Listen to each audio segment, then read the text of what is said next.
ओम नमो भगवते वासुदेवाय।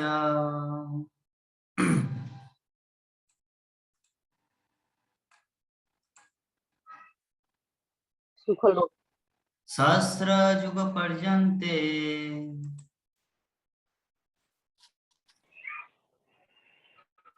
सहस्रयुग पर्यन्ते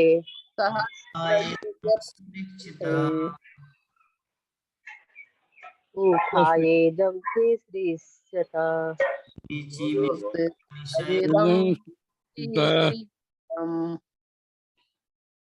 मरीचि मिश्रारिषयः प्राणेभ्योऽहं च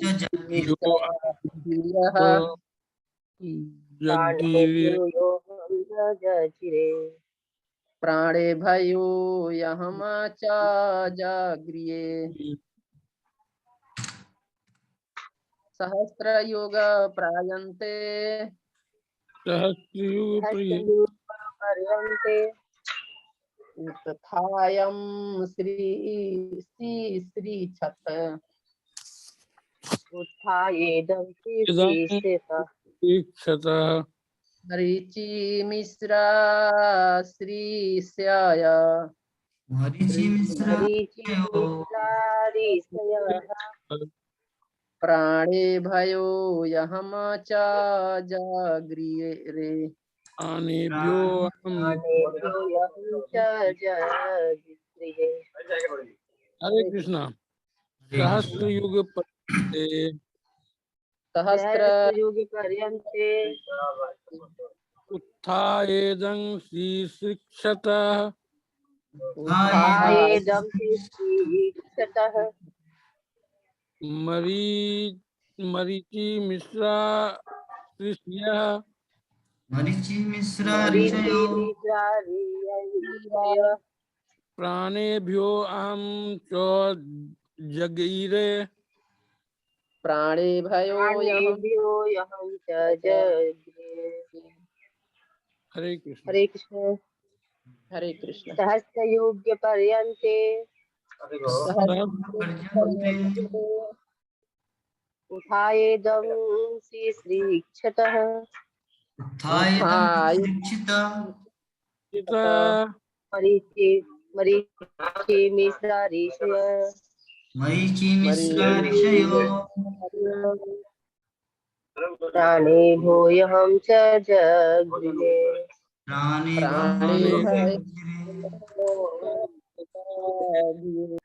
अनुवाद और तात्पर्य पढ़िए माता। 4,32,000 सौर वर्षों के बाद पढ़िए। हरे कृष्ण। हरे कृष्ण। 4,32,000 सौर वर्षों के बाद जब भगवान की इच्छा से ब्रह्मा पुनः सृष्टि करने के लिए जागे तो मरीचि, अंगिरा, अत्रि इत्यादि सारे ऋषि भगवान के दिव्य शरीर से उत्पन्न हुए और उन्हीं के साथ मैं भी प्रकट हुआ। हरे कृष्ण। तात्पर्य जय प्रभुपाद। ब्रह्मा के जीवन के एक दिन की अवधि 4,32,000 सौर वर्षों की होती है। इसका उल्लेख भागवत गीता में किया गया है। अतः ब्रह्मा जी इस अवधि में अपने जनक गर्भोदक साई विष्णु के शरीर के भीतर योग निद्रा में शयन करते हैं। इस निद्रा के बाद जब भगवान की इच्छा से ब्रह्मा के माध्यम द्वारा पुनः सृष्टि की जाती है तो सारे ऋषि पुनः दिव्य शरीर के विभिन्न अंगों से प्रकट होते हैं और नारद भी इसी तरह प्रकट होते हैं।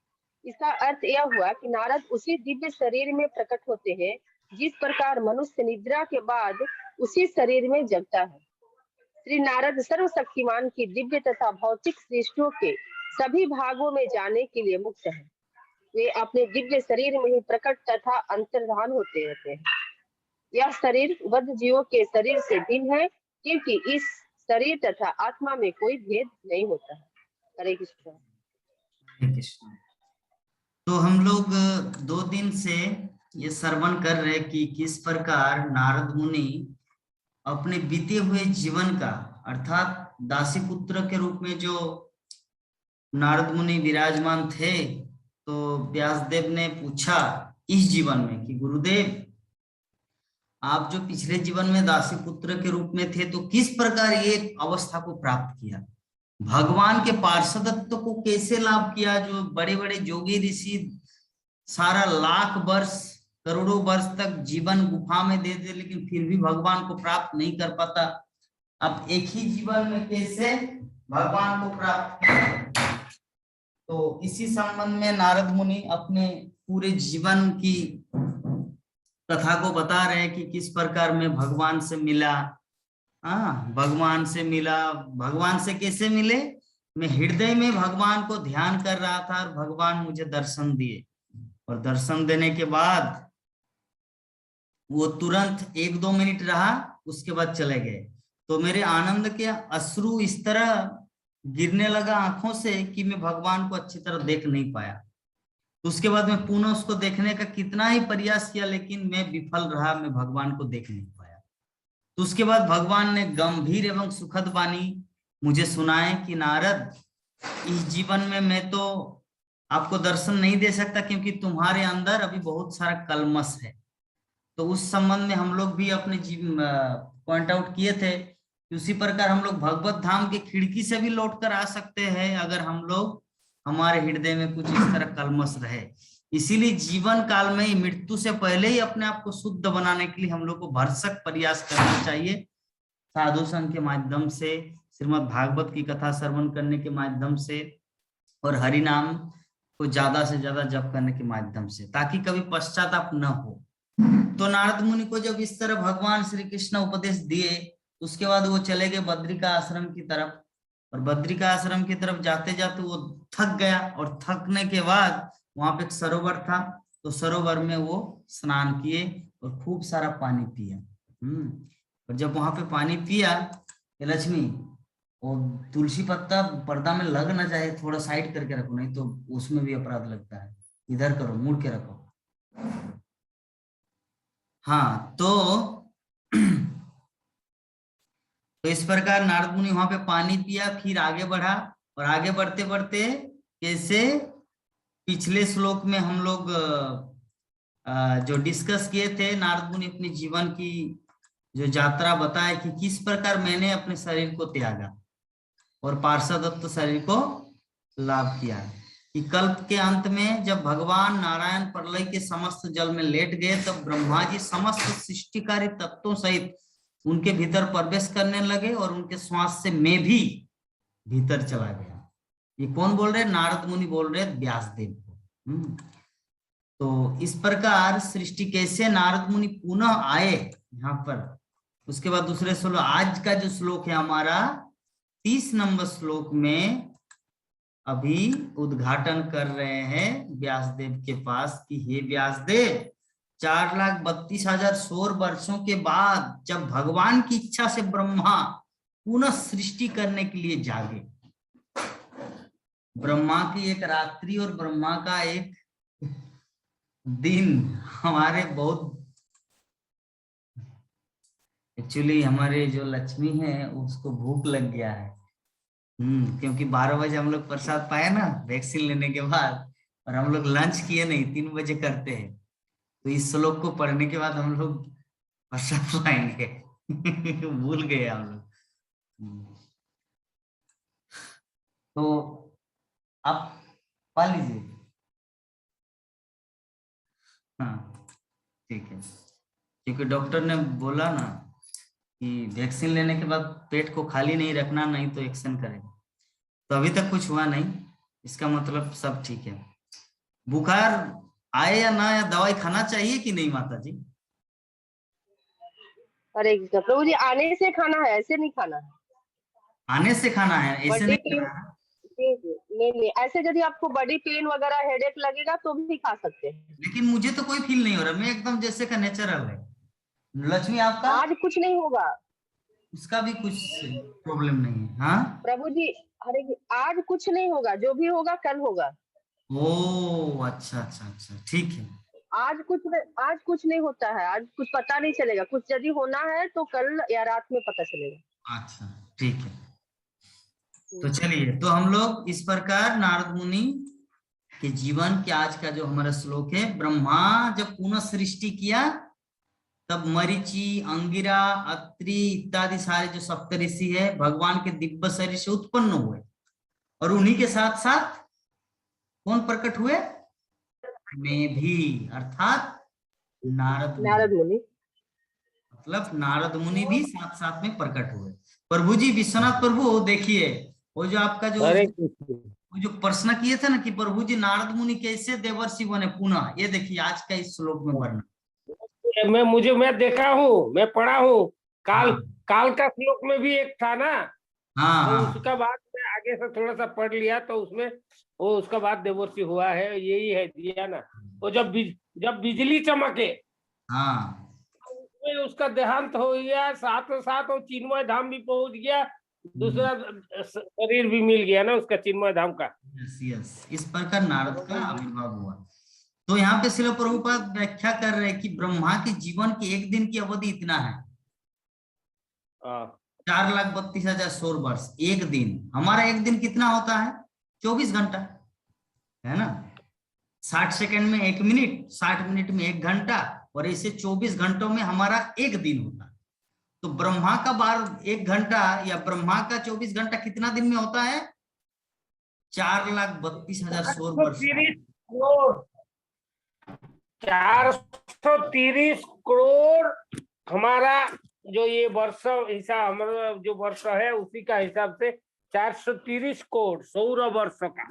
हाँ, तो इसका उल्लेख श्रीमद् भगवद गीता में भगवान श्री कृष्ण किए हैं। तो ब्रह्मा जी इस अवधि में अपने जनक गर्भोदकशाही विष्णु के शरीर के भीतर जोग निद्रा में सहन करते हैं। हम लोग जानते 3 विष्णु हैं, क्षीरोदकशाही विष्णु, गर्भोदकशाही विष्णु और कारणोदकशाही विष्णु। कारणोदकशाही विष्णु सबसे ऊपर है, उसके नीचे है गर्भोदकशाही विष्णु। कारणोदकशाही विष्णु से क्या प्रकट होता है? अनंत कोटि विश्व ब्रह्मांड। और गर्भोदकशाही विष्णु क्या करते हैं? उस एक एक ब्रह्मांड में प्रवेश करते हैं। और क्षीरोदकशाही विष्णु क्या करते हैं? प्रत्येक जीवात्मा अणु परमाणु में परमात्मा के रूप में प्रकट होते हैं। ये सब हम लोग क्लास किए थे द्वितीय अध्याय में, प्रथम स्कंद के द्वितीय अध्याय में। अभी हमारा अध्याय चल रहा 6 गर्भोदकशाही, कारणोदकशाही, क्षीरोदकशाही। तो ब्रह्मा ये जो एक एक ब्रह्मांड में प्रकट होते कौन? गर्भोदकशाही विष्णु। तो गर्भोदकशाही विष्णु एक एक ब्रह्मांड में प्रकट होते, तो एक एक ब्रह्मांड में एक ब्रह्मा होता है। तो इसका मतलब ब्रह्मा का जनक कौन है?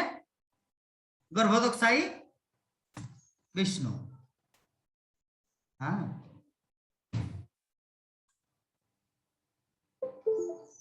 क्या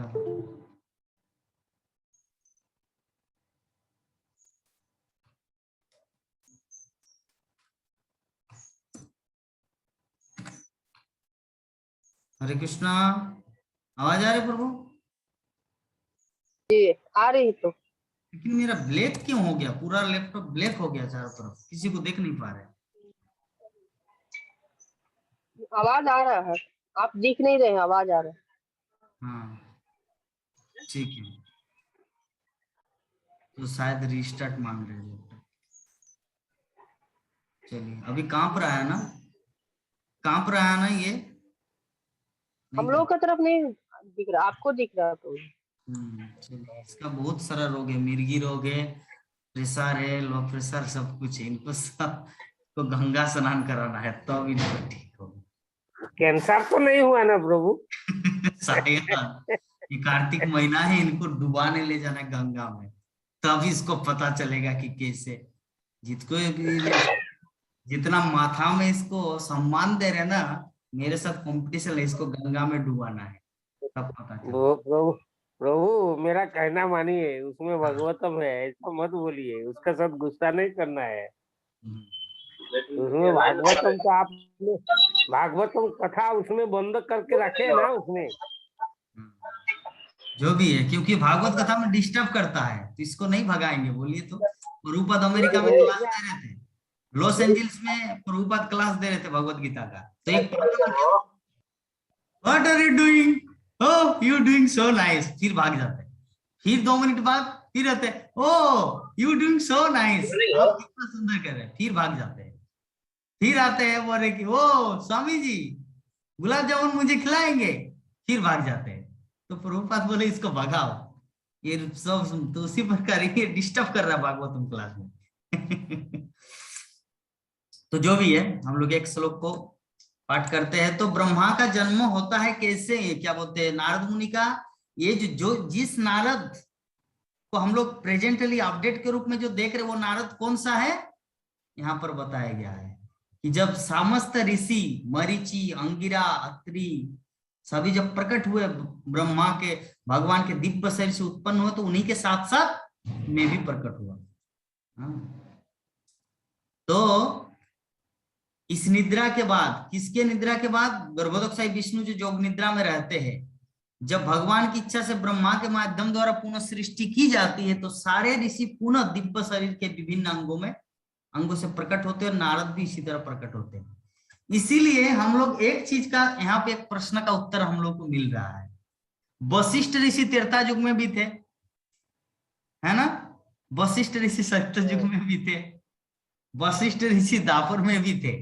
तो ये सब क्या है, इसका मतलब यही है कि ब्रह्मा जब जब क्रिएशन मतलब सृष्टि करता है, तब तब ये वशिष्ठ नया वशिष्ठ आता है, नया विश्वामित्र आता है, नया मरीचि ऐसे प्रकट होता है, जिसके कारण लोग हर युग में हम लोग इनका नाम पाते हैं, इनकी लीलाओं को देखते हैं, है ना।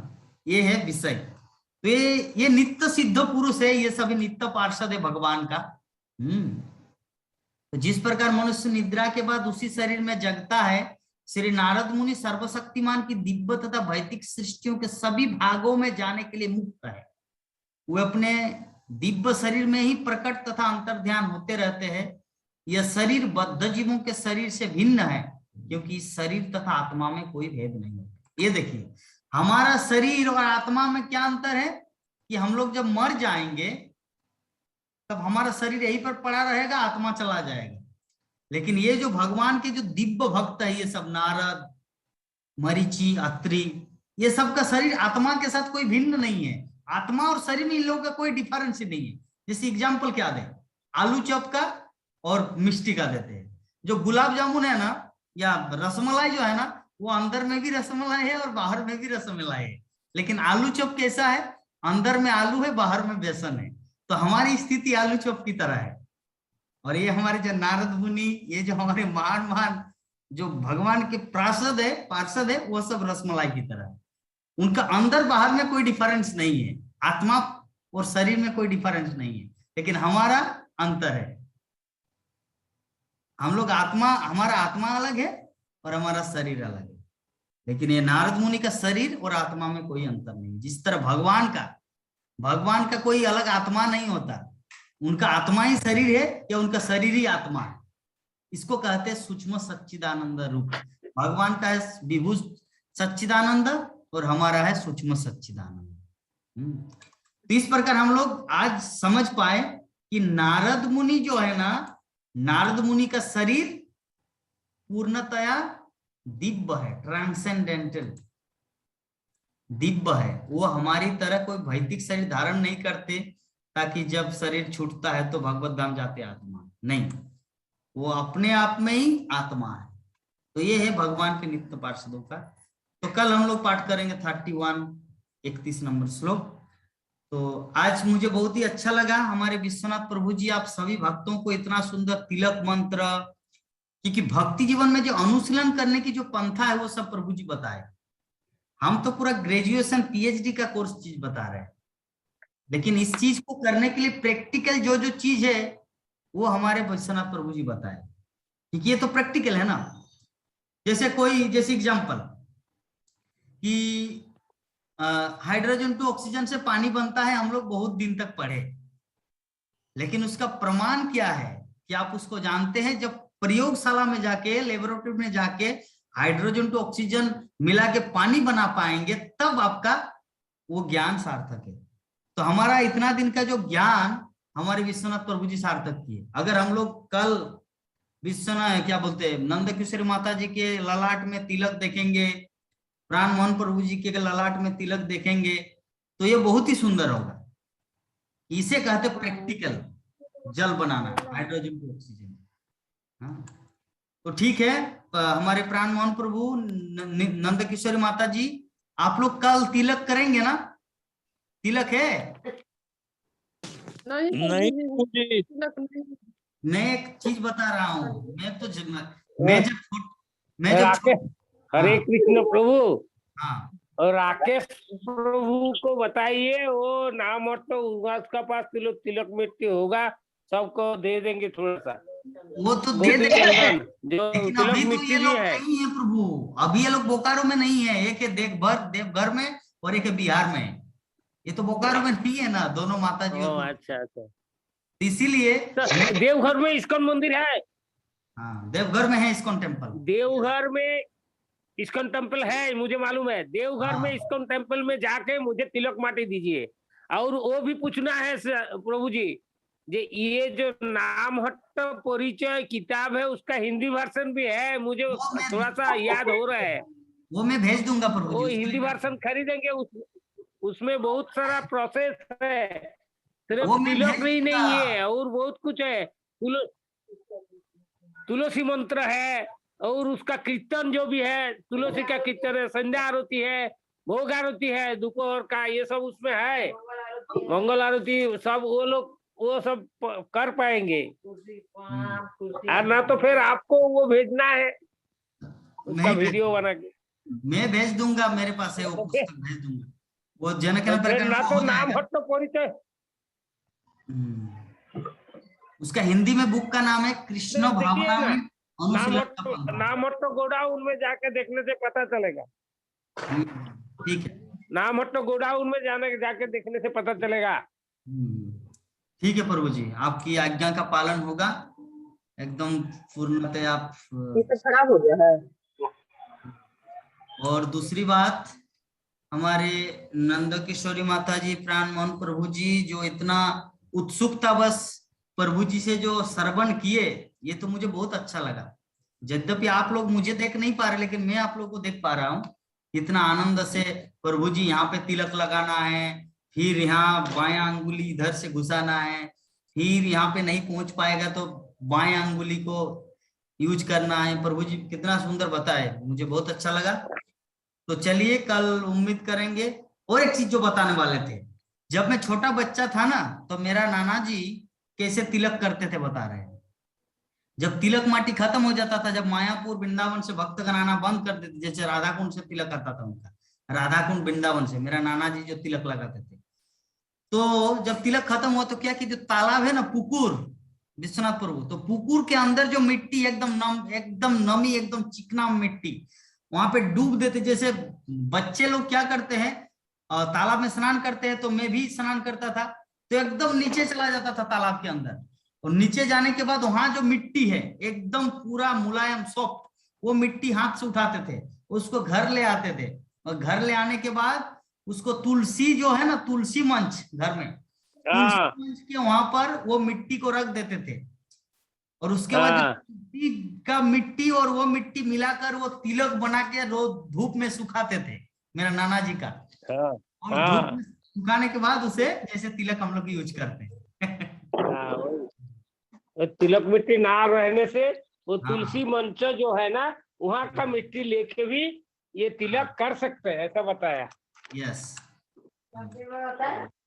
तो चलिए हम लोग थोड़ा प्रसाद हम पाएंगे, हम लोग लंच नहीं किए थे।